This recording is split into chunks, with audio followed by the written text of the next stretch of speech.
Inai, nanti bila Raikal besar, Raikal nak jadi askar ya? Sami, kalau betul Raikal nak, kena rajin belajar, jaga disiplin. Askar bukan main-main.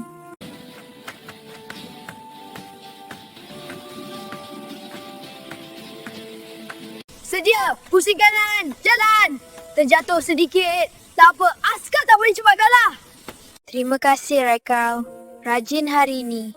Askar kena kuat, tapi kena baik hati juga kan Inai? Ya, itu baru wira sebenar. Raikal belajar, nak jadi askar bukan hanya kuat badan, tapi kuat hati. Tak payahlah susah. Selagi Raikal hidup, Raikal cuba. Kalau jatuh, Raikal bangun. Kalau gagal, Raikal cuba lagi. Susah tahu nak jadi askar. Latihan keras. Tak apa, kalau usaha sungguh-sungguh, mesti boleh.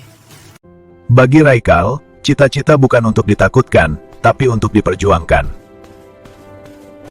Raikal, kau nak jadi askar ke di budak manja? Raikal nak jadi askar, tuan. Kalau nak jadi askar, jangan menyerah. Bagus, Raikal. Askar sejati bukan yang paling kuat, tapi yang tak pernah putus asa. Pada hari itu, Raikal sedar. Dia bukan lagi seorang budak kecil. Dia kini seorang pejuang impian. Satu hari nanti bila Raikal pakai uniform hijau, Raikal nak jaga Inai, jaga keluarga dan jaga negara. Inilah Raikal.